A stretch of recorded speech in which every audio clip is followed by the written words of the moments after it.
What is up, everybody? Welcome to another episode of Scotty Talks NBA.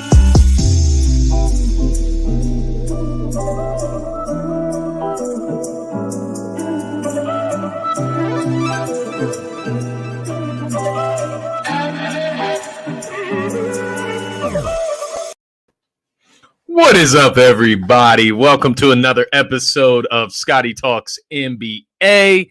As you always know, every time you tune in, your host, Scotty, drowned right here, right in the heart of Philadelphia, right in the heart of DSM Media. If you're not already, make sure you are subscribed to DSM Media on YouTube. That's the most important thing you can do to support DSM Media right now in this day and age. Go subscribe on YouTube. Help us grow as a media company, as a Philadelphia-based sports community. Help us out, help us grow, help us get where we're trying to get to. But in the meantime, enjoy the content. Of course, turn those notifications on so you're notified every time one of the content creators here at DSM Media, including myself, goes live. Make sure you're following me at Scotty Drowned on Twitter, on Instagram, on TikTok, across the board. I put content out daily across the social media spectrum. So make sure to give me a follow. And then, of course, DSM Media. I just want to scream it like fucking 20 times. I need a button that just does it for me. Just because I love this group of guys and this family that we've created here at DSM Media. But make sure to join the ride. Follow us on all social media platforms at DSM_media on Twitter, at DSM.DoSomethingMajor on Instagram, and just DSM Media on TikTok. Make sure you give us a follow on all the platforms, content daily. We keep you up to date with all the sports across the spectrum. What we're getting into today, we know the playoffs, they have arrived as we speak right now. You're going to be seeing this on Wednesday morning, 10 a.m. As I am speaking right now, the Nets are up 14 points on the Cleveland Cavaliers in the first play-in game of the postseason. It's exciting times. Postseason is here. It's arrived. And these teams came to play. Let's be serious. The Cavs are a little undermanned. I saw my buddy Zach Noble from Ball His Life. He put it out on Twitter. Looks kind of like JV versus varsity right now. You know, the Nets kind of letting them hang it in it. You can say they're letting them hang in it. It's a 14-point game right now. It's been a little bit farther spread throughout the game. I believe it was 40-20 at the end of the first quarter. So Brooklyn came to play. It's postseason. You know, KD, Kyrie, they're bringing it. But the rest of the group looks pretty solid as well. So I'll keep you up to date as the show goes on, how that's progressing. They're in the third quarter right now, 5 minutes to go, 74-60. Looking like Brooklyn's going to get the win. Just as far as, you know, what we're going to go over today, as you can see by the title, it's going to be a Sixers and Raptors series breakdown preview. I'm going to give you my predictions for the series. I'm going to give you my keys for Philly to take this series. And I'm going to give you, obviously, my prediction as far as how many games it's going to take. And then we're going to just talk about the Raptors and kind of how this season has played out so far. How Philly players, specifically Embiid, Harden, Maxey, how they've looked against the Toronto Raptors. And then vice versa, how the Raptors players have looked against the Sixers. And this is all going to feed into the keys of what the Sixers and what the Raptors on the opposite end need to do to win this series. So we're going to get into all of that. Before we do so, just wanted to throw in, if you missed the show on Monday, just wanted to throw in my scheduled play-in predictions. So as we know, the Nets are playing the Cavs right now. Nets were a 9.5-point favorite. They're up 16 now. I had Brooklyn slated to win this game. If you watched the show on Monday, you saw that. For the late action, T-Wolves versus the Clippers. T-Wolves are hosting the Clippers. T-Wolves, as of right now, are 3-point favorites. Paul George is fully healthy for the Clippers. And I'm smashing the Clippers money line in that one. I think the Clippers are going to take care of business. I think they're the tougher, more experienced team.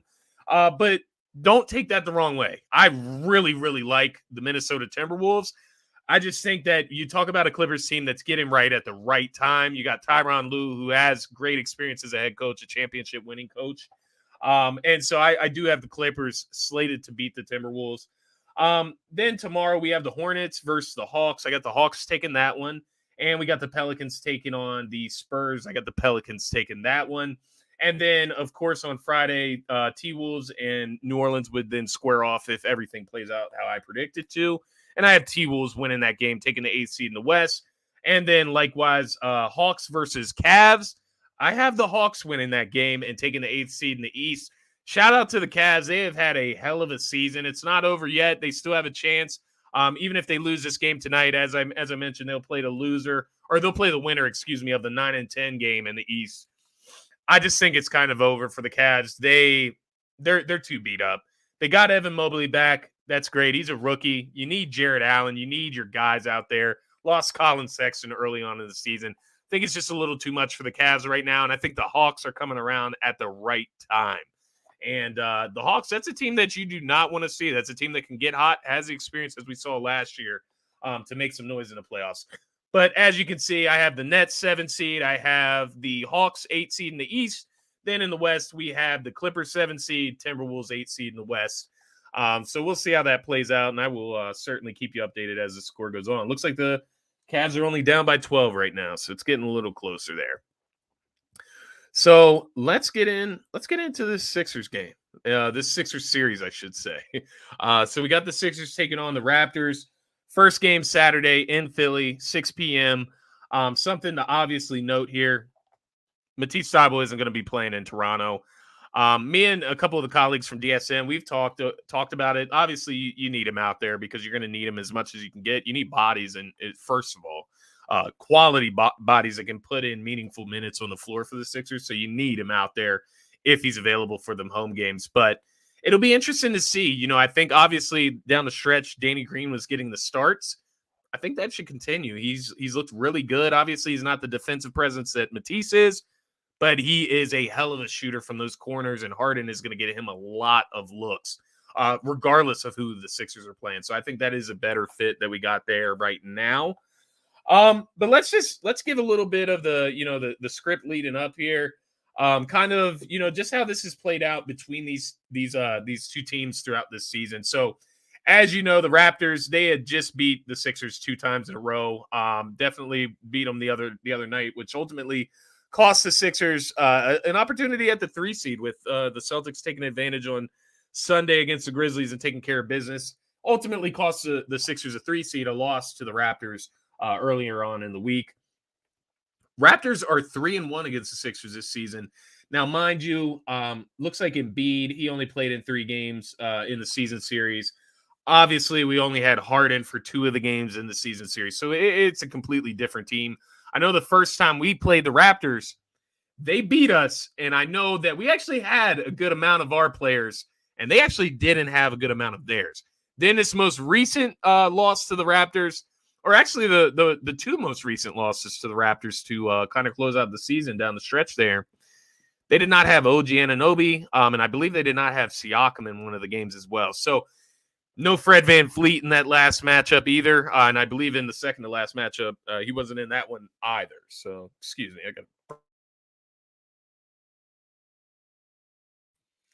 me, I had a lot of coffee today. I'm adjusting to a new schedule here at work, so I started working 11 a.m. to 8 p.m., which it fucking sucks. But getting it used to it took a lot of coffee to keep me alive throughout the final stretch there. So bear with me. I'm burping up the coffee, but let's talk about it a little bit. So let's talk about Embiid, because obviously he's the key to the Sixers. He has to be the MVP, as he has been all season. We'll talk about that a little bit at the end as well, kind of how the voting seems to have gone down over the last few days, which is quite at the top of my shit list. I really have thought about disassociating from the NBA completely. Thought about changing my entire show title. Scotty Talks Sixers. Fuck the NBA, dog. Because the shit they're pulling with this Embiid shit, we're going to talk about it at the end of the show real quick. But I want to talk about the Sixers Raptors. So Embiid versus the Raptors this season, 3 games, 29 points per game, 11.3 rebounds per game, 2.7 assists per game, 1 steal per game, 1 block per game, 46.6% field goal percentage, 20% from the 3. So Embiid's been doing pretty much those are his normal numbers for this season, aside from the efficiency. Obviously, Nick Nurse throws some very complex schemes at Embiid. The Raptors are a very well coached, long, lengthy team. They can throw multiple double teams, different types of double teams at Embiid. So the efficiency is going to go down a little bit from the averages, right? The Raptors are a good team. It's as simple as that. They're a well-coached team. Maxey this season against the Raptors, 4 games, 19.8 points per game, so just around 20 points per game, 3.5 assists per game, 52.7% from the field, 50% from the three. And what you're noticing there is that Tyrese Maxey fucking cooks against the Raptors. So that is going to be a key. We'll talk about that a little bit later, but Maxey has to be full-fledged implemented in this series. He has to be a full go at all times. 50% for the three. Man, what a development this kid has gone through in the last year or so. Talk about Harden just as a Sixer this year. So just numbers since he's joined the Sixers. 21 games, 21 points per game, 10.5 assists per game, 7.1 rebounds per game, 40.2% from the field goal, and 32.6% from three. So people talking about he's washed, he's this, he's that. 21 points per game, 10 assists, 7 rebounds, 32.6, 33% from three. The efficiency needs to get better in the playoffs. We know that. He's not washed. Come on, guys. This is fucking ridiculous, the conversations we're having here. We talk about Harden against the Raptors this season. 1 game with the Nets, 2 games with the Sixers. 3 games total, 19 points per game, 7.7 rebounds per game, 10.3 assists per game, 40.9% field goal, 22.2% from the three. Harden has to be better against the Raptors, right? We're going to talk about that as far as why the Raptors present such an interesting, slightly tough matchup for a first-round matchup with the Raptors there. We'll talk about that in the next section. But Harden's simply got to be better. Siakam versus the Sixers this year. 3 games, 30.3 points per game, 8.7 rebounds per game, 8.3 assists per game, 50.7% from the field, 14.3% from the three-point line. He's cooked the Sixers. 3 games this season, 30 points per game. He's putting up better numbers than Embiid in reality. You talk about efficiency, you talk about even the point total. He's averaging more points, more assists, obviously, less rebounds by 2 or 3 rebounds there. But 50% field goal percentage compared to 46. He's simply outplayed Embiid for the most part, especially in that last game down the stretch of the season. Do I think that'll happen in the playoffs? Fuck no. Embiid's a better player than him by a mile. But Siakam is a problem. We know that. And they need to do something to contain him. I think Embiid is going to have to guard him a lot. I think you're going to have to throw Paul Reed in there. He's going to have to guard him a good bit. You got to try some different things, Doc. We'll talk about that. Scotty Barnes, he was an interesting one last game, only because his versatile defense, his body, his length, the way he can move around, his quick feet, he presents some problems for James Harden as well as OG Anunoby, but we'll talk about that as well once we get to the Raptors. But Scotty Barnes, 13 points per game, 8.3 rebounds per game, 3.3 assists per game in 3 matchups with the Sixers this year. Fred VanVleet, 1 game this season, 32 points, 6 rebounds, 7 assists, 6 for 11 from the three-point line. Fred VanVleet, he's a Sixer killer. We got to keep him under wraps. That's going to be a struggle with not having Matisse there to guard him. Chris Boucher, oh my God. I can't harp on this shit enough. Listen to these fucking numbers because this man is the Sixers annihilator. He destroys the Sixers. And if you notice in the matchups where the Sixers have lost the Raptors in 3 of 4, Chris Boucher, along with Precious, along with Pascal, along with all those other guys that they have down there, Birch that they have at the center position, they dominate the Sixers on the boards. And it's all about effort. It's all about energy. It's all about youth. You got to keep DeAndre Jordan off the fucking floor.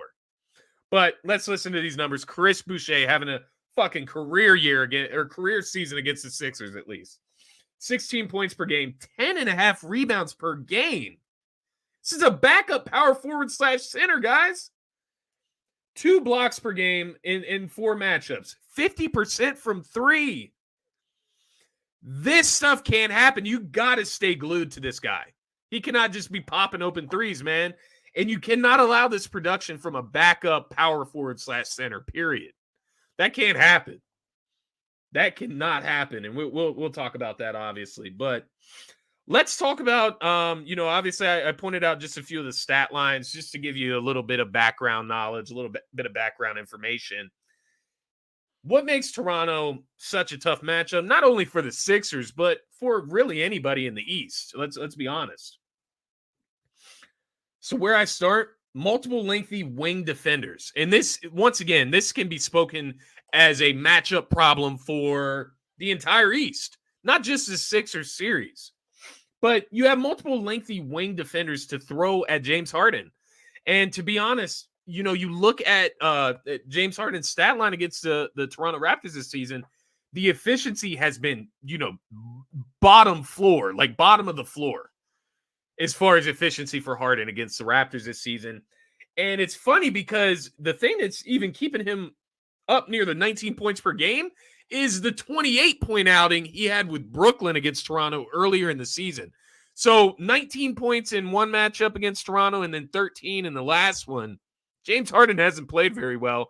And what I can attribute that to, just as far as the difference between the first time he matched up with them versus with the Sixers, is that they have a lot more options as to who they can throw at James Harden on the Sixers versus who they can throw at James Harden on the Nets, because you have Kyrie, because you have KD, you have other guys out there on the perimeter that you have to throw some of those defenders at.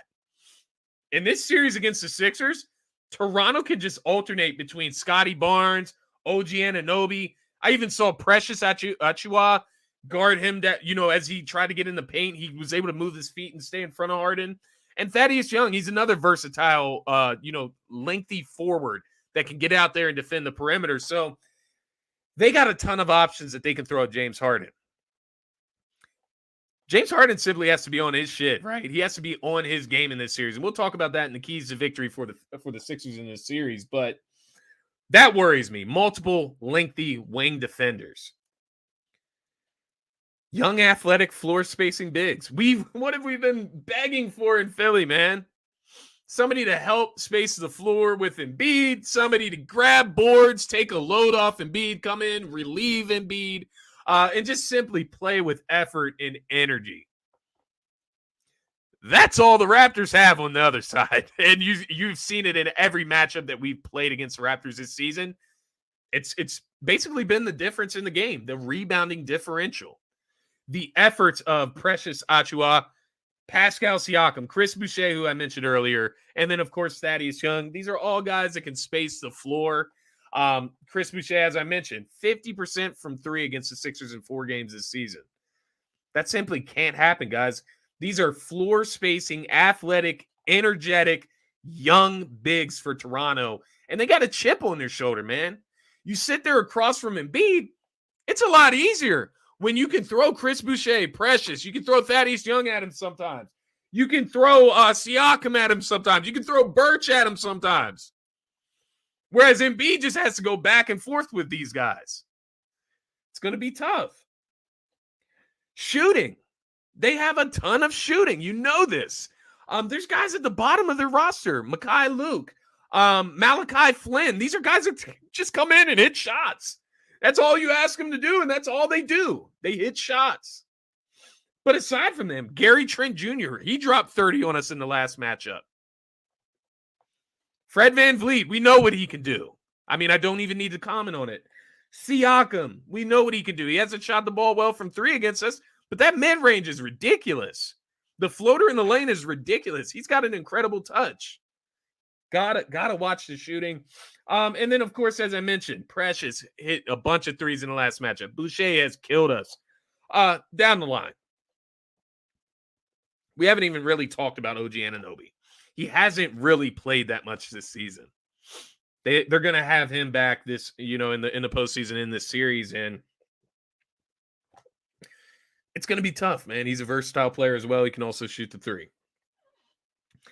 No Matisse Thybulle in away games. We talked about that earlier, but I just named all these shooters. I named all these guys, the Fred VanVleets of the world, the Gary Trent Jr.'s.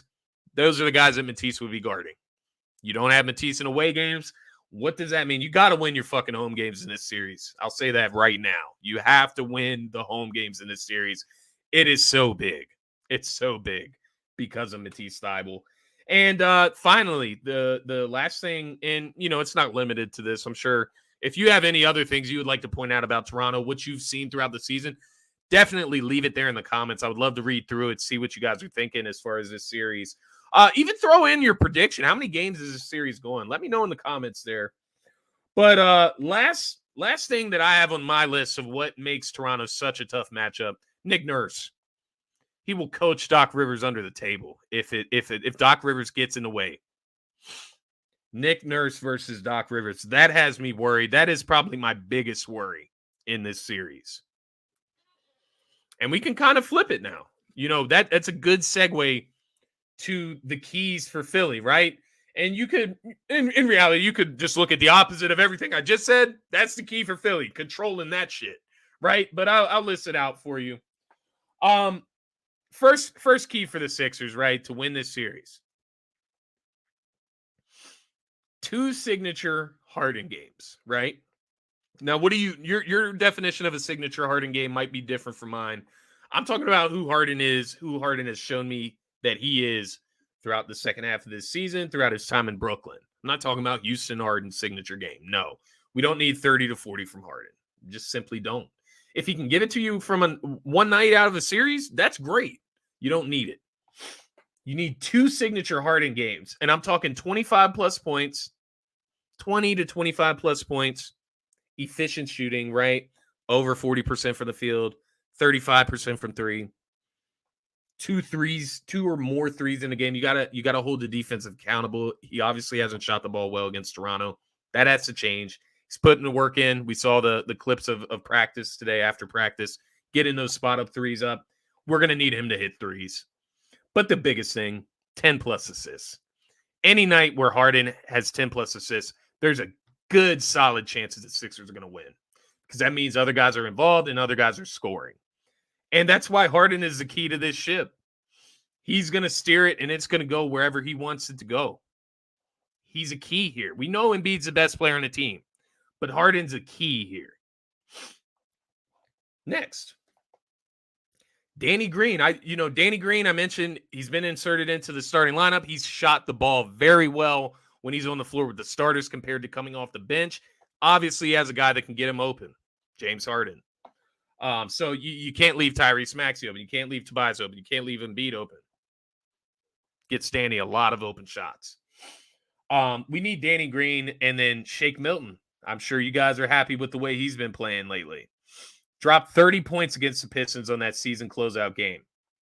It was great to see that. He presents something that not many, if any, of the other players, or I should say penetrators on this Sixers team carry.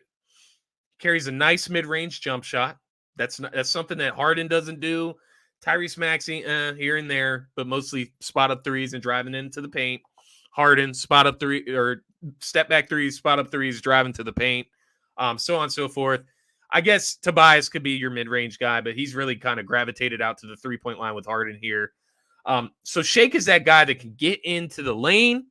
Yes, he drives. He can finish with his left. He has a nice left-handed layup, left-handed drive that catches defenders off guard. But he also has that mid-range. He can fade away, can be to the side. He's got great touch around the rim. Shake has looked great since returning from the injury and finally getting some consistent minutes in the rotation. So Shake, Danny, got to step up in the absence of Matisse. They're going to need to be huge in the away games. And they may even be huge in the home games because I feel like it's going to be hard for Matisse to get a rhythm with just, playing here, playing there, and not playing in every game in the series. It's hard to build chemistry like that, if I'm being honest. And that's why I think he belongs on the bench and not in the starting lineup, even if he is available. Embiid and Harden, the dynamic duo, the 2 best players in the series, period. Period. Some might argue that Pascal Siakam's better. No, he's not better than Harden. You can lie to yourself if you want. 2 best players in this series, James Harden and Joel Embiid. Got to take what's given. Simply take what the defense is giving you. Don't force things. Embiid, you don't have to be Superman. We don't need to turn the ball over. We don't need to drive into double and triple teams. Make the smart play. Get the ball to the open guys. Take what's given. Don't overdo it. Harden, don't force it. We don't need to jack up 10 threes to get threes on the board, right? Take what the defense is giving you. Nick Nurse is a smart coach. You start feeding in to your aggressions, and not really staying disciplined and taking what the defense gives you, you're playing right into Nick Nurse's plan. And that's exactly what you can't have. I mentioned it earlier. Tyrese Maxey. He has cooked against the Raptors when the opportunities are there. 19 to 20 points per game, 50% from three. Kid is shooting 50% from three against the Raptors this season in 4 games. Shoots 42% on the season regularly, just against anybody for the entire season. Maxey has to stay aggressive, and it's something I've talked about recently. You know, we've talked about down the stretch the Sixers' struggles late in games. They just really can't seem to find a closer on this team. I think Maxey is that guy. He drives the paint. He's the quickest player. He has the quickest first step on the team. He has probably the best handle on the team, aside from Harden, maybe. But definitely the quickest first step. He's going to blow by you. Let him get downhill towards the rim, floaters, mid-range. And if they want to leave him open for a three-point shot because they don't want to let him drive, he shoots 42% from three. I think we got to consider putting the ball in his hands sometimes. Teams are not double-teaming him. They're double-teaming Harden. They're double-teaming Embiid. At the end of the game, put the ball in Maxey's hands. Let's see what he can do, because the kid's got stones. But the key here, maybe not closing games. He just needs to be aggressive at all times. We cannot have any disappearing acts. And speaking of disappearing acts, which I apologize, I need to look this up now as we speak, because I know Tobias in that last game against the Raptors had 8 points. And that simply can't happen in this series, or we will lose that game that happens, or multiple games where that happens. It can't happen, period. But I'm going to get the numbers here of what Tobias has done against the Raptors this season. Wow. Yeah, it's just as worrisome as I could have imagined. And, oh my God, in the last 2 matchups, guys, wow. Total of 13 points from Tobias Harris. That can't happen. Whoa. Holy crap. I'm glad I looked this up. And it's funny. Earlier in the season, Tobias Harris had a triple-double against Toronto, and I think that was the only game that the Sixers won against them. Had 19, 7, and 7 in the first matchup, but these last 2 matchups, second to last, 5 points, 5 rebounds, 4 assists. This last matchup, 8 points, 7 rebounds, 1 assist. What's he shooting? 37.5% from the field. My God. 31.9%. That was just for the last game. 31.9% from the field for Tobias against the Raptors. That's concerning. 18.8% from 3. That can't happen. Oh man, that is worrisome. I'm so shocked by I'm not shocked. There's obviously a reason I wanted to look it up, because it is worrisome, just, you know, from the eye test. But simply put, the key here, no disappearing acts from Tobias Harris. That shit can't happen, guys. My God, I didn't know they were that bad. Next one, Paul Reed. Doc said it's not a what did he call it? A victory lab or a victory tour for Paul Reed. What the fuck are you talking about, dude? I don't know what that has to do with anything. Put him in the game over DeAndre Jordan and shut up. Like, if you're not saying that you're putting Paul Reed in over DeAndre Jordan from here on out, then don't say shit. I'd rather not hear what you have to say, because you're a condescending fucking asshole.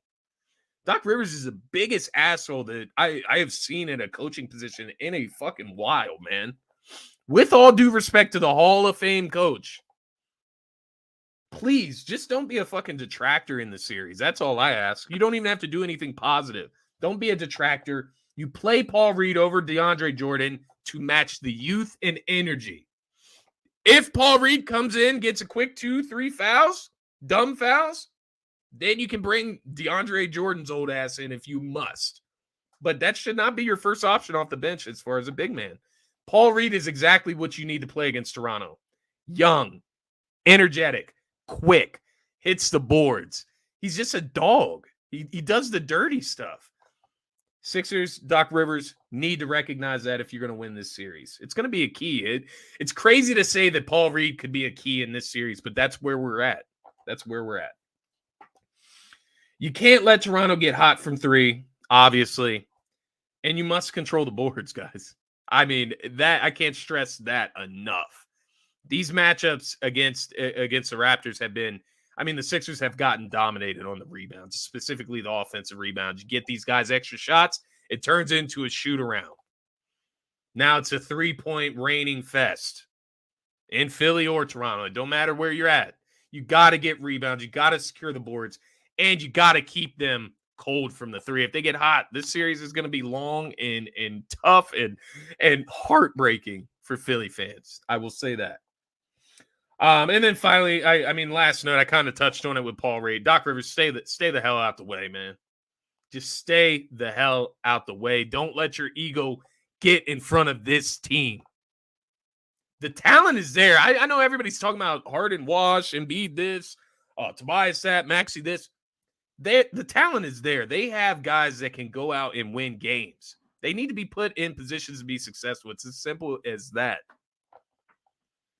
And it's not going to be easy. It's not going to be easy. Nick Nurse is a hell of a coach. Doc Rivers, we know what he is. We have seen it firsthand. We need him to be better. We need the Sixers to have a chance. Doc Rivers, give this team a chance in the postseason. And I'm telling you, you might find something special in this group. Because one thing I'll say, aside from the Bucks in the East, every single one of these teams in the East have some type of issue with their roster construction. Brooklyn is small inside. They're not great defensively. Boston's without Robert Williams. That takes a big chunk out of their defense. The Heat, they've been beat up all season. What type of chemistry are they working with? Down the line, Cleveland's beat up. Chicago is Chicago. They can't beat anybody good, blah, blah, blah. Milwaukee's the only team that looks complete. They're defending champions. You put all your faith in them. If I had to put my money on who's going to win the East, I would say Milwaukee. But the Sixers have a legit chance here. Doc, just let them take it, man. Give them the opportunity to win. Don't get in the way. And just simply don't be a detractor, bruh. You're so old and angry and condescending and ignorant. Understand that this Philly fan base and these media, these reporters in Philly, they know what the hell they're talking about. What they're putting in these articles about you and what you should be doing, it is correct. We saw it. You can say, oh, Paul Reed had a 25-point game against the Detroit Pistons. DeAndre Jordan isn't having a 25-point game against anyone. Ever. Not again in his career. And he's a great dude. Like, he's a funny guy, blah, blah, blah. But he just looks done. He doesn't even look like he wants to play when he's out there. So you can't have him on the court, Doc. It's as simple as that. Doc Rivers, stay out of the way. To finalize this whole segment, everything we've talked about, I personally think Harden's going to shut up a lot of haters. I think Embiid's going to shut up a lot of haters. And I got the Sixers in 6, guys. I don't think it goes 7. Whatever. Maybe it could. It can go 7. The Sixers can lose this series. Don't get it twisted. But I got the Sixers in 6. They're going to prove something to me with this series, winning this in 6.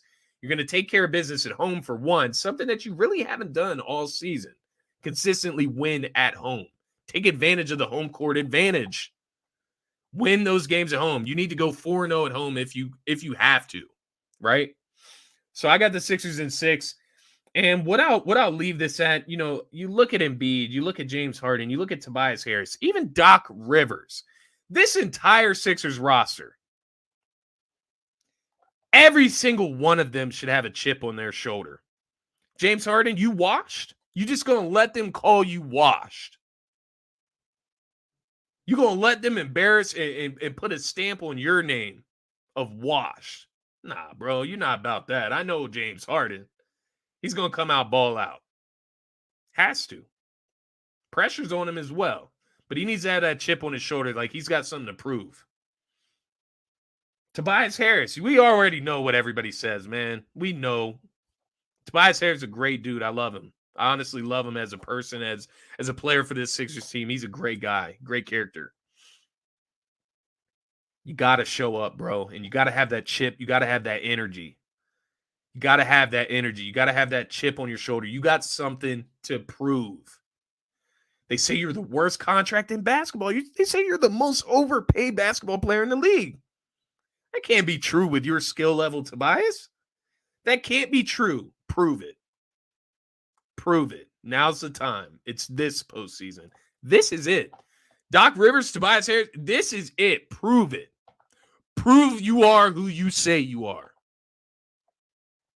And then finally, obviously my man Max, he's so young. He don't need to have a chip, but he just has one anyways. He's 21st pick. There's 20 players better than Maxey in that draft. Hell no. Put the chip on your shoulder, boy. Play aggressive. He's going to come. He's got the stones. But Embiid, yo, this is kind of where I'll let the show go. I'll kind of leave it at this, man, because this stuff with Embiid is disrespectful. Straight disrespectful. You fucking nerds out here voting. I saw Mike Greenberg. I saw this clip, and it was a day late, whatever. Tim Legler telling Mike Greenberg basically why he thinks Embiid is the MVP. Tim Legler don't get a vote, but Mike Greenberg gets one. The guy asking the questions, asking the experts for their takes, the guys with NBA experience, NBA intellect. They just get asked the question by the guys with the votes. That's fucking backwards. Mike Greenberg shouldn't have a vote on MVP. He hasn't watched Embiid once this season, and I damn sure know he hasn't watched Jokic. He's just feeding into a narrative that is supported by his comrades who are just sitting there watching a box score. You have writers voting Embiid onto the all defensive teams, but then we'll put him in second in the MVP ladder. That doesn't make sense. Jokic isn't on an all defensive team. So you're saying that Jokic is that much better offensively than Embiid? Fuck no. Fuck out of here. If he's better at all. He's better at passing. He's not a better offensive player. I digress. It's over. It doesn't matter.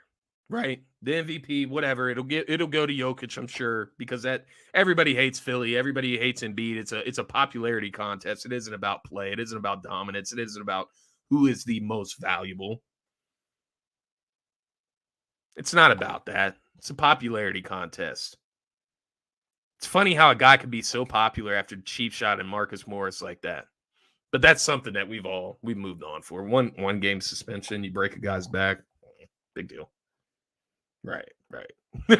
No, but the biggest thing for me, it wasn't even the MVP for Embiid. It was the second team All NBA. The rumors about that. If that comes out to be true, bruh, talk about a bad taste in my mouth. That's disgusting. It's disrespectful. Wait till you see the taste in Embiid's mouth. What the taste he's going to put in your mouth in the playoffs. Pause. Embiid's going to have that chip on his shoulder. And who knows? Maybe this is a good thing that he's going to make All NBA second team, even though you're going to tell me he wasn't a top 5 player this season. But All NBA second team. Second in MVP voting. Scoring champion, but second in MVP voting. All NBA defensive second team, but second in MVP. MVP voting to the guy that doesn't make the all defensive team. Sure. Not the scoring champion either, but sure. Okay. Have that chip on your shoulder, Embiid. It's time to prove everybody wrong. That's where I'm going to leave this at. Sixers it's the underdog mentality. It's that chip on your shoulder. The same thing we saw with the Eagles in those dog masks. I don't give a shit what everybody else is saying. It's time. Postseason's here. It's time to go win. One night at a time, one game at a time, one possession at a time. Be locked in, Embiid. Be locked in, Harden. You guys got stuff to prove this season, Sixers fans. We got stuff to prove as well. Make sure you're supporting your Sixers. Keep the optimism. Don't spread the negativity. Harden, wash, this and that. You don't need to say that right now. Right now, we operate with optimism. They go out there and blow game one. We'll go from there, right? One game at a time, one possession at a time, guys. Let's go out here, get this W. Sixers in 6. You heard it here first. Let me know what your prediction is for this Sixers-Raptors series. I want to know how you're feeling, how confident you are in the Sixers, or how confident you are in the Raptors. Put it in the comments. Let me know how many games you think this one is going.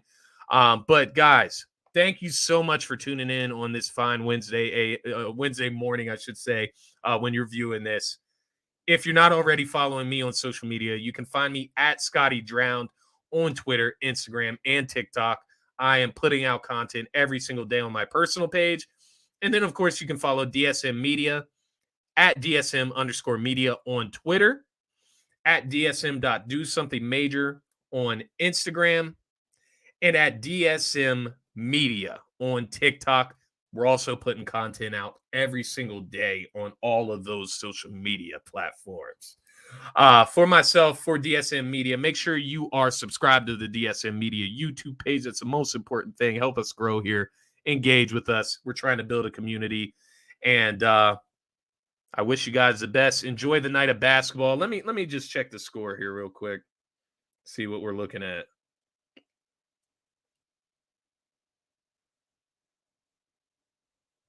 Nets up by 10 with 4 minutes to go. Looks like the Cavs are putting in a hell of an effort, but looks like the Nets will probably take this one unless they have a monumental meltdown. But cheers, everyone. Enjoy the playoff basketball.